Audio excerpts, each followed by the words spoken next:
عزیزان گرامی، جناب ابو ذر ایک ایسے قبیلے سے تعلق رکھتے تھے کہ جہاں پہ لوگ ڈکیتی کرتے تھے، کہ لوگ ہدایت یافتہ نہیں تھے، تو حضرت ابو ذر کو پسند نہیں تھا، وہ ہمیشہ مخالفت کرتے تھے کہ جو مال ہمارا ہے نہیں اسے چوری کیسے کر سکتے ہیں۔ عزیزان گرامی، یہ فطرت کا تقاضا ہے نا کہ انسان کبھی بھی اس طرف تمایل نہ ہو، اس کی میلان اس طرف نہ ہو۔ تو اب جناب ابو ذر پسند نہیں کرتے تھے۔ اب ایک مرتبہ آئے، مکے میں آئے، جیسے ہی مکے پہنچے تو طواف کرنا چاہتے تھے۔ اب یہ حضرت ابراہیم کے زمانے سے خانہ کعبہ کا طواف ہو رہا تھا۔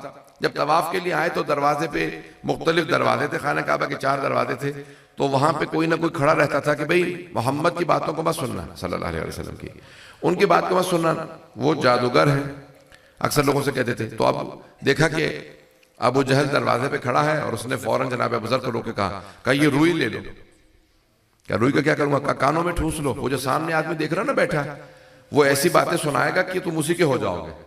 قرآن کی تلاوت کرتے تھے پیغمبر اسلام، کہ ان کی باتوں کو مت سننا، وہ جادوگر ہیں، ان کی باتوں کو مت سننا۔ تو جناب ابو ذر نے کانوں میں روئی ٹھوسی اور آگے طواف کرنے کے لیے۔ اب دیکھ رہے ہیں کہ پیغمبر بیٹھے ہیں، پیغمبر مسکرا کے جناب ابو ذر کو دیکھتے ہیں، جناب ابو ذر نے کانوں میں روئی دی ہوئی ہے، طواف کر رہے ہیں، پیغمبر کی نہ تلاوت کو سن رہے ہیں، نہ قرآن کو سن رہے ہیں، نہ باتیں سننا چاہتے ہیں۔ ایک طواف کا چکر لگایا، پھر پیغمبر اسلام کو دیکھا، پھر دوسری دفعہ، تیسری دفعہ۔ عزیزان گرامی، اب جس کے اندر اپنا ظرف پاک ہو وہ پیغمبر کو دیکھے گا تو خود بخود کھینچا چلا آئے گا، کیونکہ پیغمبر زندہ معجزہ ہے پروردگار کا۔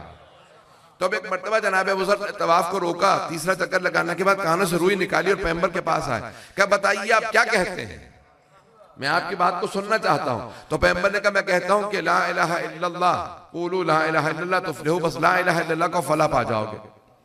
کہا جب میں لا الہ الا اللہ کہوں گا تو کرنا کیا ہوگا؟ کہا بھئی چوری چھوڑنی ہوگی، ڈکیتی نہیں کر سکتے، بیٹیوں کو زندہ دفن کرنے کی اجازت نہیں ہے، شراب نہیں پیو گے، جوا نہیں کھیلو گے۔ کہ یہ تو سب میرے ہی کام آنے والی چیزیں ہیں، کہ اس میں آپ کا کیا فائدہ ہے؟ کہ میرا کوئی نہیں، تم جو نیکی کرو گے تمہارے ہی کام آئے گی۔ جیسے یہ فرمایا نا جو نیکی کرو گے تمہارے ہی کام آئے گی۔ کہ آپ کو کیا ماننا پڑے گا؟ کہ میں محمد رسول اللہ ہوں، اللہ کا بھیجا ہوا رسول ہوں۔ کہا مجھے اور کیا کرنا ہے؟ کہ جہاں جاؤ گے بس یہی پیغام ہر جگہ لے کے جانا۔ کہ آپ کی ہر بات مجھے صحیح معلوم ہوتی ہے، میں اگر مسلمان ہونا چاہوں تو کیا کہوں گا؟ اشہد ان لا الہ الا اللہ کہوں۔ آپ نے ایک مرتبہ جب جیسے ہی جناب ابو ذر نے شہادت پڑھی تو سب مجمع کو دیکھنے کے بعد کہا کہ او مکے والو، میں گواہی دیتا ہوں کہ محمد اللہ کے بندے اور رسول ہیں، یہ جو کچھ کہہ رہے ہیں وہ سچ ہے، اور مکے والو تم سب غلط ہو۔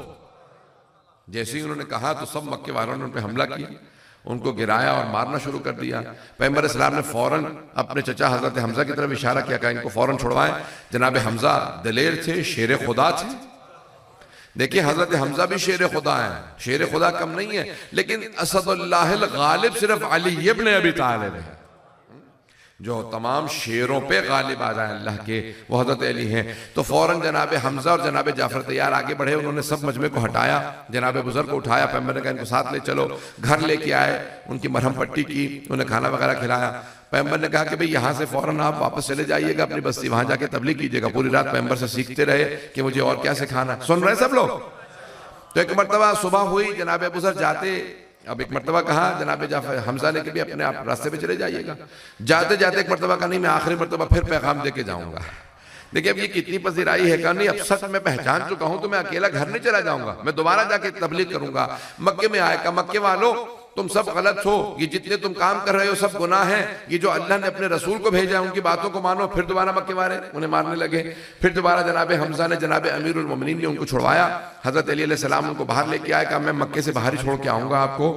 تو اب یہ جناب ابو ذر کی عادت کیا تھی؟ سچائی کی عادت تھی۔ جب سچ سمجھ گئے تو کہا میں اپنے پاس نہیں رکھوں گا، جتنا سچ سمجھاؤں میں ساری دنیا کو سچ سناؤں گا۔ پتہ نہیں بات پہنچ رہی ہے نہیں پہنچ رہی۔ تو اب جناب ابو ذر چلے اور پھر ہر جگہ تبلیغ کرتے رہے، پھر اس کے بعد مدینے میں آ گئے۔ عزیزان گرامی، اب جناب ابو ذر غفاری بہت بڑا نام ہے۔ پیغمبر کے وصال کے بعد جہاں تھوڑا سا بھی مجمع دیکھتے تھے نا جناب ابو ذر غفاری فوراً کھڑے ہو جاتے، کہا ایھا الناس، اے لوگو، انا ابو ذر صاحب رسول اللہ، میں ابو ذر صحابی رسول ہوں، میں نے خود اپنی آنکھوں سے دیکھا ہے، کانوں سے سنا۔ پیغمبر اسلام نے غدیر خم کے میدان میں کہا من کنت مولا فہذا علی مولا، کہ امیر المومنین علی ابن ابی طالب کی طرف اشارہ کر کے کہا کہ جس کا میں مولا ہوں اس کے علی مولا ہے۔ اب کسی کو پسند تو آتا نہیں تھا، کبھی جہاں ابو ذر جاتے ہیں وہ ہمارے خلاف تبلیغ کرتے ہیں، جناب ابو ذر کہتے ہیں میں کسی کے خلاف نہیں بولتا، میں تو صرف اہل بیت کی فضائل کو بیان کر رہا ہوں. تو ایک مرتبہ پابندی لگے گا حدیث نبوی کو بیان کرنے پہ پابندی ہے. کسی کو حق نہیں ہے کہ وہ حدیث نبوی بیان کرے. میں پورے ان کی ہدایت سے متعلق گفتگو کو پیش کرنا چاہ رہا ہوں, اگر سنیں گے سب لوگ. تو اب ایک مرتبہ پابندی لگی, جناب ابوذر پہ بولنے پہ پابندی لگی, لیکن جناب ابوذر پھر بھی باز نہیں آتے تھے, پھر بھی کہتے تھے نہیں میں نے یہ حدیث سنی ہے, یہ حدیث سنی. یہاں تک کہ ایک مرتبہ انہیں خلیفہ نے پابندی لگانے کے بعد کہا کہ ان کو ملک بدر کر دیا جائے اور انہیں شام بھیج دیا جائے. جیسے جناب ابوذر غفاری شام پہنچے تو شام میں جیسے ہی پہنچے تو دیکھا سڑکوں پہ لوگ بھوکے ہیں اور سو رہے ہیں. جناب ابوذر سے برداشت نہیں ہوا کہ مجھے تو بتایا تھا شام میں بہت پیسہ, کہ شام والے کے پاس بہت پیسہ ہے, شام کے مومنین کے پاس پیسہ نہیں ہے. اب سب لوگ پریشان ہونے لگے کہ یہ جناب ابوذر آئے ہیں, دیکھا سب کو بہت غربت. تو ایک دن جناب ابوذر غفاری اسی دن جب جا رہے تھے دیکھا سامنے سے گھوڑے پہ کچھ زر برق لباس پہنے ہوئے آ رہا. جناب ابوذر غفاری آگے بڑھے اور لجام فرس میں ہاتھ ڈالا کہ بھئی کون ہو تم؟ یہ سیرت نبوی نہیں ہے کہ اتنا مہنگا لباس پہن رکھا ہے, اتنا مہنگا گھوڑا ہے, اور یہاں پہ سب فقراء, یہ گورنر ہیں شام کے. کہا یہ شام کے گورنر. تو جیسے ٹوکا انہوں نے کہا کہ آپ کون ہیں مجھے ٹوکنے والے؟ کہا انا ابوذر صاحب رسول اللہ, میں ابوذر غفاری ہوں, صحابی رسول ہوں. سن رہے تھے جانے کے نام ہے کیا میں رسول خدا کا صحابی ہوں ابوذر غفاری. اب وہ سمجھ گئے بھئی یہ عام آدمی نہیں ہے, یہ تو ہر جگہ ٹوکتا رہے گا. کہا آپ میرے مہمان بنیے, گورنر ہاؤس میں تشریف لے آئیے. کہا نہیں میں آپ کا مہمان نہیں بننا چاہتا, آپ سارے شام والوں کو برابر کا وظیفہ دیجیے. جو پیغمبر کی روش تھی کہ سب کو برابر کا وظیفہ. کہا نہیں ایسا نہیں میں کر سکتا, وہ تو میرے پیسے ختم ہو جائیں گے, یہ جو پیسے جوڑ رہا ہوں یہ لوگوں کے وظیفے مارتا ہوں تو تبھی تو اتنا پیسہ میرے پاس ہے. تو اب یہ پاکستان کا حال نہیں سنا رہا, میں اس وقت شام کا حال سنا رہا. تو عزیزان گرامی میں ایک مرتبہ جناب ابوذر غفاری نے ہر جگہ پہ گفتگو شروع کی, کہا بھی یہ سیرت رسول خدا نہیں ہے. عزیزان گرامی جب انسان ہدایت پا جاتا ہے تو ہدایت اپنے پاس نہیں رکھتا, جہاں جہاں ہو سکتا ہے امر بالمعروف بھی کرتا ہے, نہی عن المنکر بھی کرتا ہے. تب جناب ابوذر نے روکنا شروع کیا تو شام والے نے کہا کسی طرح سے ان کو پیسے دے کے خاموش کروا لیا جائے. ایسا ہوتا یا نہیں ہوتا؟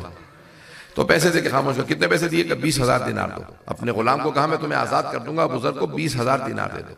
وہ 20,000 دینار لیے غلام. وہ غلام بہت سمجھدار, بہت تیز تھا. آیا کہا اے ابوذر غفاری یہ 20,000 دینار آپ کے لیے. تو جناب ابوذر نے کہا یہ تمام شام والوں کو پیسے مل گئے ہیں؟ انہوں نے کہا شام سب کو تو نہیں دے سکتے اتنے پیسے, یہ آپ کے لیے خصوصی تحفہ. کہا میں خصوصی تحفوں کا قائل نہیں ہوں, اس سے کہو کہ سب کو دے تب مجھے بھی لے, میں بھی لینے کے لیے تیار ہوں, لیکن یہ پیسے سارے شام والوں کو ملنے چاہیے. کہ نہیں ابوذر غفاری آپ صحابی رسول ہیں, آپ کے لیے خاص تحفہ. کہ نہیں مجھے نہیں چاہیے, سب سے کہو کہ اس کو کہو کہ سب کو تقسیم کرے. کہ نہیں یہ آپ کے لیے ہیں. کہ نہیں مجھے نہیں چاہیے. کہ دیکھیں آپ بہت غریب ہیں, آپ کے پورے لباس میں جگہ جگہ پیوند لگے ہوئے ہیں, یہ آپ پیسے رکھ لیجئے. کہ خبردار مجھے غریب کہا, میرے پاس 2 روٹیاں ہیں, 1 روٹی میں آج رات کھا لوں گا اور اگر صبح زندہ اٹھا تو دوسری روٹی صبح کھا لوں گا. دیکھیں توکل, جب انسان کو ہدایت مل جاتی ہے تو اس کے توکل کا درجہ بہت بلند ہو جاتا. پھر انہوں نے غلام نے کہا کہ نہیں آپ بہت غریب ہیں. کہ دوبارہ مجھے غریب مت کہنا, فقیر مت کہنا. غریب میں نہیں ہوں, غریب وہ ہوتا ہے جس کے پاس علی کی ولایت نہ ہو. تم اپنے حاکم سے کہو یہ پیسے اپنے پاس رکھے, اس کے پاس فقر و فاقہ ہے, اس کے پاس علی کی ولایت نہیں ہے. تو غلام نے کہا کہ اے ابوذر اگر آپ یہ پیسے رکھ لیں گے نا تو مجھے آزاد کر دیا جائے گا, میری آزادی کی خاطر پیسے رکھ لیجئے. تو انہوں نے کہا اچھا تجھے آزاد کرانے کی خاطر میں اس کا غلام بن جاؤں. میں دیکھیں جو انسان ہدایت پا جاتا ہے نا پھر اسے خریدا نہیں جا سکتا, وہ بکتا نہیں ہے. جب ایک مرتبہ غلام نے پیسے اٹھائے واپس آ گیا اور آنے کے بعد حاکم سے کہا کہ بھئی یہ ابوذر بکنے والا نہیں ہے. کہا کیوں, کیسے تو نے اندازہ لگایا؟ کہ بھئی اگر میں نہیں خرید سکا تو کوئی نہیں خرید سکتا. کہ یہ ابوذر فور سیل نہیں ہے, اس کے ماتھے پہ لکھا نہیں ہے کہ بکاؤ مال ہے, یہ بکنے والا نہیں ہے, اسے پیغمبر اسلام نے تربیت کیا ہے. جس کی حبیب خدا تربیت کر دیں وہ بکا نہیں کرتا, وہ اپنے ایمان کا سودا نہیں کرتا. عزیزان گرامی ہم مر سکتے ہیں لیکن ایمان کا سودا نہیں کر سکتے. عزیزان گرامی ایک مرتبہ جناب ابوذر کو دوبارہ مدینے بھیج دیا گیا. کبھی ان کو شام رکھیں گے تو یہ اسی طرح سے لوگوں کو ہمارے خلاف بغاوت پہ اکساتے رہیں. تاریخ نے لکھا ہے کہ جناب ابوذر بہت ضعیف العمر تھے, بہت بوڑھے ہو چکے تھے. جب انہیں واپس بھیجا گیا تو آپ نے دیکھا اونٹ اس کی کھال, اس کے جو بال ہیں نا وہ سخت ہوتے ہیں, تو اماری نہیں رکھی گئی, بغیر اماری کے جناب ابوذر کو سوار کرا دیا گیا اور ان کی پوری ٹانگیں زخمی ہو گئی. جب وہ واپس اترے مدینے آئے, کئی دن کا سفر تھا دمشق سے, تو ان کی ٹانگیں زخمی تھی, وہ کھڑے نہیں ہو پا رہے تھے. لیکن پہلے ہی دن جناب ابو ذر نے دیکھا کہ ناانصافی ہو رہی ہے تو فوراً ٹوکنا شروع کر دیا. یہ غلط ہے، پیغمبر اسلام کی روش نہیں تھی. سن رہے ہیں سب لوگ کہ یہ صحیح نہیں ہے، پیغمبر اسلام اس بات کو پسند نہیں کرتے تھے. تو اس نے کہا تم روکنے والے کون ہو؟ میں تو قاضی ہوں، تم مجھے روک رہے ہو، تم کون ہو؟ کہ میں صحابی رسول خدا ہوں. پیغمبر اسلام کی طریقہ کار نہیں تھی. قاضی نے کہا فوراً کو گرفتار کر لو، یہ مجھے ٹوک رہے ہیں، مجھے تو خلیفہ نے بنایا. گرفتار کیا، خلیفہ کے پاس لے گیا کہ بھئی یہ آپ کو سرزنش کر رہے ہیں اور مجھے کہہ رہے ہیں میں غلط کر رہا ہوں. اے ابو ذر تم واپس آ گئے ہو؟ کہ واپس آیا نہیں ہوں، بھیج دیا گیا. جب پوچھا تو کہا بھئی اب کیا تمہارا مسئلہ کیا ہے؟ کہ نہیں یہ میں دیکھ رہا تھا لوگوں کے طریقہ کار صحیح نہیں ہے، پیغمبر اسلام اس طرح سے لوگ فیصلے نہیں کرتے تھے رسول خدا. کیا ابو ذر اگر تم نے رہنا ہے تو ہمارے اصولوں کے مطابق رہو. کہ نہیں میں نے رسول خدا سے سنا ہے کہ جب بنو امیہ، اے ابو ذر جب بنو امیہ میرے ممبر پہ آ جائیں تو پھر میرے دین کی فاتحہ پڑھ لینا. جیسے یہ حدیث بیان کی تو وہ بھی بنو امیہ سے تھے. انہوں نے کہا کہ بھئی ابو ذر تم نے یہ جو حدیث بیان کی ہے اس کا گواہ لے کے آؤ کہ جب بنو امیہ پیغمبر اسلام کے ممبر پہ آ جائیں گے تو پھر دین کی فاتحہ پڑھ لی جائے. گواہ لے کے آؤ نہیں تو تمہیں کوڑے لگائے جائیں گے. جناب ابو ذر نے مجمع سے کہا بھئی آپ میں سے اکثر لوگ موجود تھے جب پیغمبر نے مجھ سے کہا تھا، تنہائی میں نہیں کہا تھا، سارے مجمع میں سب کے سامنے کہا تھا کہ جب بنو امیہ میرے ممبر پہ آئے تو دین کی فاتحہ پڑھ لینا، جو بنو امیہ کے ساتھ جائے گا وہ گمراہ ہو جائے گا. کبھی گواہی دیجئے، کسی نے گواہی نہیں دی، سب نے سر جھکا لیا. جناب ابو ذر نے کہا کچھ مہلت دو، میں ابھی جاتا ہوں اور گواہ لے کے آتا ہوں. تو جناب ابو ذر آئے اسی در پہ جہاں ہر مشکل کی مشکل کشائی ہوتی ہے، اور آنے کے بعد جناب امیر کے دروازے پہ دستک دی. کہا کہ یا علی تشریف لائیے، مجھ پہ وقت آن پڑا. جناب امیر نے فوراً گلے سے لگایا کہ ابو ذر آج آپ پہلے دن آئے ہیں، میں آپ کا استقبال کرتا ہوں. کہا یا علی میں اس وقت بہت بڑی مصیبت میں ہوں، مجھے گواہ کی ضرورت ہے. کہا ابو ذر آپ کو مدد کی ضرورت ہو اور علی مدد نہ کرے؟ آؤ میں ساتھ چلتا ہوں. آئے جناب امیر علیہ السلام اور آنے کے بعد دربار میں کہا کہ میں گواہی دیتا ہوں ابو ذر جو کچھ کہہ رہے ہیں وہ سچ ہے. تو ایک مرتبہ حاکم نے کہا کہ یا علی آپ نے انصاف نہیں کیا، صرف ابو ذر کی بات کو سنا اور فیصلہ کر دیا، جبکہ پیغمبر فرماتے ہیں طرفین کی بات کو سننا چاہیے، دونوں طرف کی بات کو سننا چاہیے، پھر فیصلہ کرنا چاہیے. آپ نے صرف ابو ذر کی بات کو سنا اور فیصلہ کر دیا، میری بات تو سنی ہی نہیں. مولا نے کہا سنی میں نے، ابو ذر کی بھی نہیں ہے.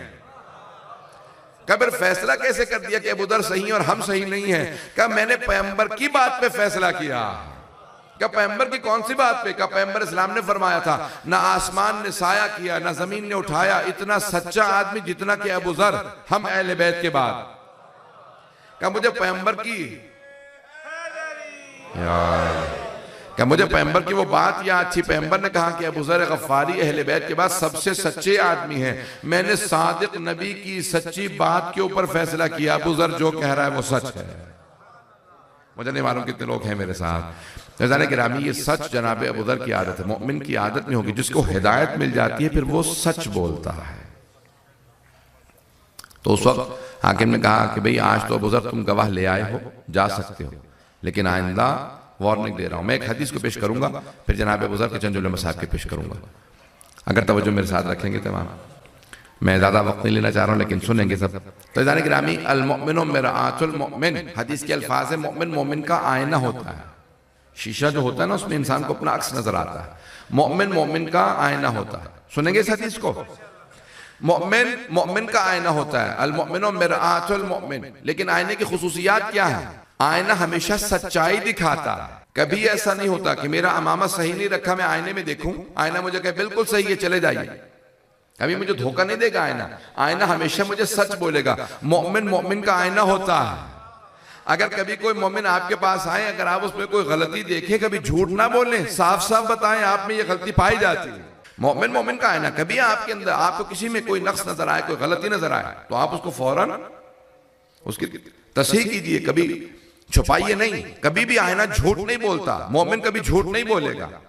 لیکن شرط یہ ہے کہ آپ اس آئینے کو دیکھیں، آئینے کے اندر اپنے عکس کو دیکھیں. بھئی میرے سامنے آئینہ ہے، اگر میں آئینے کے نقص تلاش کرتا رہوں، بھئی یہاں کسی نے ہاتھ لگا دیا، یہاں سے یہ ٹوٹا ہوا ہے، یہاں پہ کریک ہے، یہاں لکیر ہے، تو پھر میں آئینے کے نقص تلاش کرتا رہوں گا. لیکن اگر میں اپنے ہی عکس کو اس آئینے میں دیکھوں تو مجھے اپنے ہی عکس نظر آئیں گے، اپنا عکس نظر آئے گا، اپنے عیب نظر آئیں گے. تو اس لیے مومن جب دوسرے مومن کو دیکھے تو اپنے عیبوں کو تلاش کرے. پتہ نہیں توجہ ہے یا نہیں. لیکن آئینہ بولتا نہیں ہے لیکن بات سچ کہتا. توجہ ہو. بولتا نہیں ہے لیکن سچائی پہنچاتا ہے. مومن اگر کسی دوسرے مومن کو بتانا بھی چاہے گا تو چیخے نہیں گا, کبھی چیخے گا نہیں, کبھی شور نہیں مچائے گا, تنہائی میں لے جا کے اسے آرام سے بتائے گا, اسے تنہائی میں آرام سے بتائے گا. اچھا اب اگر کسی کو پسند نہ آئے تو ایک پتھر اٹھائیے اور اس آئینے کو توڑ دیجئے. جب آپ اس آئینے کو توڑ دیں گے تو وہ جو ایک حقیقت ایک آئینے کے اندر نظر آ رہی تھی وہی حقیقت 1000 ٹکڑوں میں تقسیم ہو جائے گی. ہر ٹکڑا اسی سچائی کو پیش کرے گا, ہر ٹکڑا کہے گا تو نے جس وجہ سے توڑا تھا ہم دوبارہ وہی بتا رہے ہیں, یہ نقص تجھ میں ہے. مومن ٹوٹ سکتا ہے لیکن سچائی کبھی نہیں چھپاتا. یہ ہدایت کی سب سے بڑی علامت ہے, مومن میں سچائی پائی جاتی ہے. پیغمبر اسلام کو مکے میں بھی سب صادق و امین کہتے تھے. پیغمبر اسلام کی 2 زندگی ہیں, مکی زندگی, مدنی زندگی. مکے میں کفار و مشرکین کے درمیان میں تھے, مدینے میں مومنین و مسلمانوں کے درمیان میں تھے. پیغمبر نے کبھی مکے کے اندر بھی جھوٹ نہیں بولا, پوری زندگی سچ بولا. اس لیے مومن چاہے کفار کے درمیان میں رہے لیکن کبھی جھوٹ نہیں بولے گا. مجھے نہیں معلوم کتنے لوگ ہیں میرے ساتھ. ہدایت کی سب سے بڑی علامت یہ ہے کہ مومن سچ بولے, جھوٹ نہ بولے. سچائی علامت مومن, مومن سچ ضرور بولے گا. حضرت گرامی جناب ابو ذر سب سے سچے صحابی تھے. حضرت ابو ذر غفاری, ایک مرتبہ مدینے میں کرفیو لگایا گیا اور کہا کسی کو ابو ذر سے ملنے کی اجازت نہیں ہے, انہیں شہر بدر کر دیا جائے. اب کہاں بھیجیں؟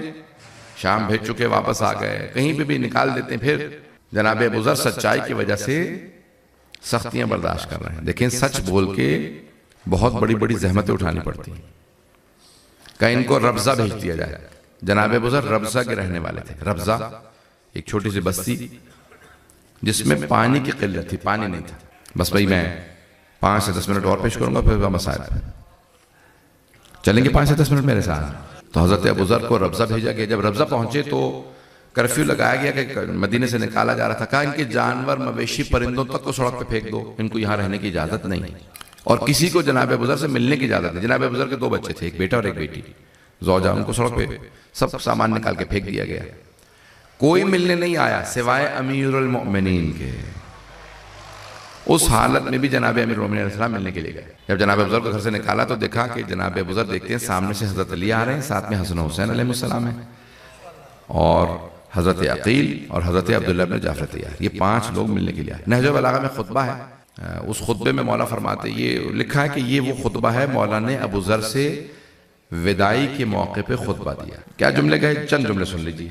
مولا فرماتے ہیں اے ابو ذر, آپ نے جو کچھ کیا, جو کچھ آپ نے قیام کیا وہ آپ نے حق اور سچ کی خاطر کیا. میں دوبارہ دیکھیں, غور فرمائیں گے. حق کی خاطر اور سچ کی خاطر. دیکھیں سچائی بہت بڑی قربانی مانگتی ہے. کہا ابو ذر آپ نے جو کچھ کیا سچ کی خاطر کیا, حق اور سچ کی خاطر. ابو ذر اللہ آپ کو اس کی جزا دے گا. ان قریب آپ پیغمبر کی بارگاہ میں پہنچ جائیں گے اور پیغمبر اسلام جنت میں آپ کو اپنے سے قریب مقام دیں گے. ان قریب آپ پیغمبر کی بارگاہ میں. جناب ابو ذر رونے لگے, بہت روئے. جناب امیر سے گلے مل کے بہت روئے. مولا نے کہا ابو ذر صبر کیجئے, ان قریب آپ پیغمبر کی بارگاہ میں ہوں گے. جناب ابو ذر نے کہا یا علی مجھے افسوس اس بات کا نہیں ہے کہ مجھے مدینے سے نکال دیا گیا, افسوس اس بات کا ہے کہ میں اب آپ سے جدا ہو رہا ہوں. اب میں آپ کی زیارت نہیں کر پاؤں گا, میں آپ سے مل نہیں پاؤں گا. تو جناب امیر المومنین نے ان کو ودا کر دیا. جب آئے ربضہ تو ربضہ میں بہت پانی کی قلت تھی, اس لیے بیٹا ان کا حل چلاتا تھا کہ بابا جوان بیٹے کے ہوتے ہوئے بوڑھا باپ کام کرے, مجھ سے برداشت نہیں ہوتا, آپ کام مت کریں میں کام کروں گا. جناب ابو ذر کے صاحبزادے حضرت ذر کام کرتے رہتے. ایک ایک کر کے تمام جانور مرنے لگے پانی کی قلت کی وجہ سے. پانی تھا نہیں. آہستہ آہستہ ان کے جانور سارے مر گئے, یہاں تک کہ ان کا بیٹا خود محنت کرتا تھا, بیٹا بھی پانی کی قلت کی وجہ سے بیمار ہو گیا. چند دنوں بعد جوان بیٹے کا انتقال ہو گیا. جناب ابو ذر کے بیٹے ذر کا انتقال ہو گیا. جوان بیٹے کی موت برداشت کرنے کے لیے کسی حسین کا کلیجہ چاہیے. جناب ابو ذر برداشت نہیں کر پا رہے تھے. مسلسل وہ اور ان کی زوجہ روتے رہتے, یہاں تک کہ تاریخ نے لکھا ہے کہ ان کی زوجہ جب بھی قبر پہ آتی نا تو ایک ہی بات کہتی, اے ذر جانے کے دن ہمارے تھے, چلا تو گیا ہے. جوان بیٹے کی موت ماں کے لیے برداشت کرنا بہت مشکل کام ہے, کسی زینب کبریٰ کا کلیجہ چاہیے. جناب ابو ذر نے ایک جملہ کہا اپنے بیٹے کے جنازے پہ, اپنے قبر پہ بیٹے کی. معصوم فرماتے ہیں اس ایک جملے کی وجہ سے اللہ نے ان کے بیٹے کا حساب کتاب نہیں کیا, فوراً جنت میں بھیج دیا. جانتے ہیں وہ کیا جملہ تھا؟ کہ پروردگارا میرے اس بیٹے نے کچھ تیرے حقوق ادا کرنے تھے، کچھ میرے حقوق ادا کرنے تھے۔ پروردگارہ میں گواہی دیتا ہوں اس نے میرے حقوق ادا کرنے میں کوتاہی کی ہے، تو پھر تیرے بھی حقوق ادا کرنے میں کوتاہی کی ہوگی، کمی رہ گئی ہوگی۔ پروردگارہ میں مخلوق ہوں، میں نے اپنے سارے حق اسے معاف کر دیے۔ پروردگارہ تو خالق ہے، تو بھی اسے اپنے حق معاف کر دے۔ معصوم کہتے ہیں کہ اللہ سبحانہ وتعالیٰ نے کہا کہ میرے عرش کو ہلا دیا ہے ابو ذر غفاری نے، اتنا بڑا جملہ کہا کہ پروردگارہ میں مخلوق ہوتے ہوئے سارے حق معاف کر رہا ہوں، تو خالق ہے، تو بھی اپنا حق معاف کر دے۔ تو کوئی حساب کتاب نہیں ہوا بیٹے کا، کہا کہ جس کے باپ نے اسے سارے حق معاف کر دی ہوں تو میں تو پھر خالق ہوں، میں ارحم الراحمین ہوں۔ تو جناب ابو ذر روتے رہتے تھے، جناب ابو ذر کی زوجہ روتی رہتی۔ ایک دن جناب ابو ذر کی زوجہ کا بھی انتقال ہو گیا، پھر انہیں اپنی زوجہ کو بھی دفنایا۔ بیٹی جوان نہیں تھی، کم سن تھی۔ جناب ابو ذر کی بیٹی نے کہا بابا یہ کیا حالت بنا رکھی ہے، آپ بھی مسلسل بیمار رہنے لگے ہیں۔ کہا بیٹی آؤ میرے ساتھ چلو، میں تمہیں مدینے پہنچا دیتا ہوں، پھر اس کے بعد میں بے شک مر جاؤں مجھے پرواہ نہیں ہے، لیکن جب آپ مدینے پہنچیں گی نا تو کہا بابا مدینے کس کے پاس جائیں گے؟ کہا مدینے میں ہمارے مولا علی رہتے ہیں، میں تمہیں حضرت علی تک پہنچا دوں گا۔ جب چلنے لگے تو کچھ ہی دور چلے تھے، جناب ابو ذر گر گئے۔ جب جناب ابو ذر گرے نا تو بیٹی نے کہا بابا کچھ تو ہمت کیجئے، بابا میں لڑکی ہوں، میں کس طرح سے آپ کو غسل و کفن دوں گی، بابا میں آپ کا جنازہ نہیں کر سکوں گی، کیسے قبر کھودوں گی، کیسے دفناؤں گی، بابا کچھ ہمت کیجئے۔ بیٹیاں باپ کے جنازے کی زینت ہوا کرتی ہیں۔ جب جناب ابراہیم خلیل خدا ہیں، ان کا انتقال ہو رہا تھا تو جناب جبرائیل نے پوچھا اے خلیل خدا کوئی حسرت تو نہیں رہ گئی، اللہ نے آپ کو اتنا مقام دیا؟ کہا اے جبرائیل ایک حسرت رہ گئی ہے۔ کہا کیا حسرت ہے؟ کہا اللہ نے مجھے صرف بیٹے دیے، کوئی بیٹی نہیں دی، اگر ایک بیٹی دی ہوتی ہے، کاش بیٹی بھی دی ہوتی، کہا پھر کیا ہوتا؟ کہا باپ کے جنازے کی زینت بیٹیاں ہوا کرتی ہیں، جب وہ بین کرتی ہیں نا تو ہر آدمی روتا ہے کہ نہ جانے کس کا باپ اٹھ گیا ہے۔ تو بیٹیوں کا ہونا ایک بہت بڑی سعادت ہے۔ تو ایک مرتبہ جناب ابو ذر نے اپنی بیٹی سے کہا بیٹی پریشان ہونے کی بات ہے، جب بیٹی رونے لگی نا کہ بابا میں کیسے قبر کھودوں گی، کیسے دفناؤں گی، کہا بیٹی پریشان ہونے کی بات نہیں ہے، بس کیا کرنا جب میرا انتقال ہو جائے نا تو تم ایسے راستے میں جا کے بیٹھ جانا جہاں سے قافلے گزرتے ہیں، قافلے کو روکنا اور صرف اتنا بتا دینا کہ اے قافلے والو یہاں قریب میں صحابی رسول کا جنازہ پڑا ہے، کسی نے دفنائے نہیں ہے، کسی نے غسل و کفن نہیں دیا، مجھ سے سچے نبی نے سچا وعدہ کیا تھا اے ابو ذر آپ کو بہترین کوفے کے مومنین غسل و کفن دیں گے، تو مجھے یقین ہے میرا جنازہ پڑا نہیں رہے گا، بس میری بیٹی جا کے قافلے والوں کو بتا دینا کہ یہاں صحابی رسول کا جنازہ پڑا ہے۔ تو جناب ابو ذر کا آخری وقت تھا، تو ایک مرتبہ جناب ابو ذر کے آنسو بہنے لگے، کہ میری بیٹی تنہا رہ گئی ہے، کہ بیٹی قافلے والوں سے کہنا مجھے مدینے پہنچا دیں، مدینے میں علی کے پاس چلی جانا۔ بس بھی بیٹی دیکھ رہی تھی، اچانک باپ کا انتقال ہو گیا۔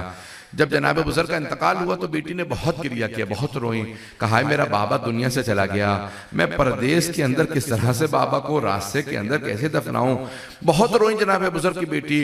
ایک مرتبہ جناب ابو ذر کی بیٹی کے بین کا اگر انسان سنے تو اس کا کلیجہ پھٹ جائے، بہت روئیں بہت روئیں۔ پھر ایک مرتبہ ایک رومال نکالا، کہا میرے بابا کہیں دھوپ میں نہ پڑے رہ جائیں۔